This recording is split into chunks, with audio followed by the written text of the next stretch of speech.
Welcome back, Wolfpack. Vrelis here, and here's a quick, awesome strategy that I didn't expect, and it's from my Skype group. So, Ramos, he invited me to a Skype group, and it's just pretty much people yelling about Pokemon strategies all day. And then this little gym came up, and it was just kind of like, okay, what Pokemon are we breaking today? Hitmonlee. And then we started throwing out movesets, and we started refining the movesets, and I think this is the best one we came up with.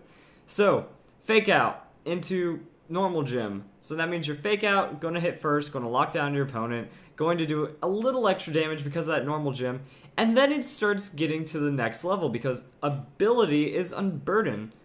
Well, now, because of Unburden, your speed is doubled, which means now you have a super ridiculous amount of speed. When you start breaking that 500 level, your opponent isn't going to be able to do much to you ever. And now that means you're going to be the fastest thing. You're going to outspeed a lot of Scarfers, and you're even going to outspeed Blaziken, even with 1 or 2 speed boosts. Like I think you can still outspeed it with 2 speed boosts, depending on what nature it is. Generally, they don't go for Jolly Nature; they just try to go offensive. So there's a lot of interesting potential here. After that, you also have Poison Jab for fairy coverage. Close Combat for some huge damage, because I mean it's going to get stabbed and it's going to wreck your opponent with 372 attack. Then you have Rock Slide for its overall Charizard coverage.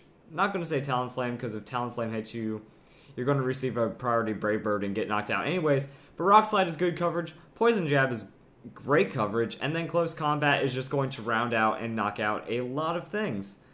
And that's really what the strategy is about. Other options we were looking at, Mega Kick, I believe that's what it is. I don't really like it, because even though it seems like it's good on the surface, 75 accuracy for 120 base power with no additional effect. It just doesn't seem like it pans out. It's not going to hit anything super effective, and it's just, even though it's signature move and all, it doesn't really do anything. Close Combat, more power, better coverage, better accuracy, and so what if your defense and special defense get dropped? Those things are low anyway. You're going to get one hit KO pretty much regardless, so might as well go with Close Combat. And that's again why we're not using High Jump Kick.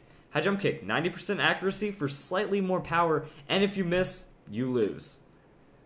We were also looking into the idea of Bullet Punch. Bullet Punch, since you're outspeeding everything, I don't think it really matters, because if you're going to get out-prioritied, your biggest threat is Talonflame, and you're knocked out anyways.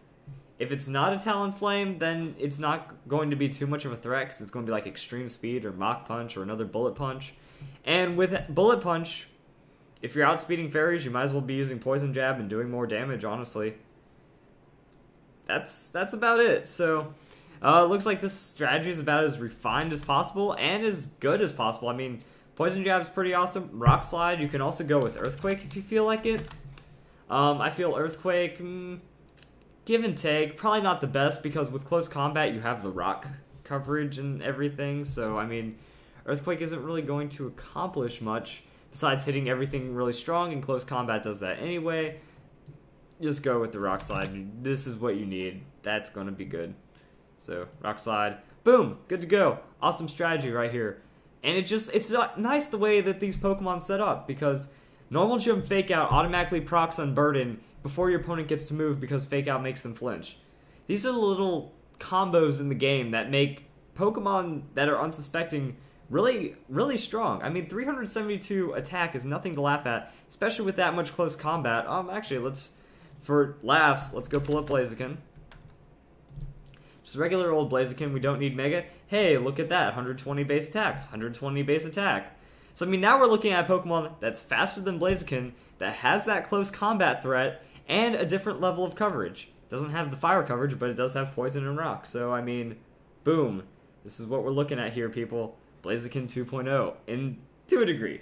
Because, I mean, that's some ridiculousness right there. And yeah, it's actually faster than Blaziken, even if it is, like, it has to be a Jolly Nature to be able to outspeed it, unless it has 3 speed boosts, and even then, Fake Out, it uses Protect, you're still going to have the edge.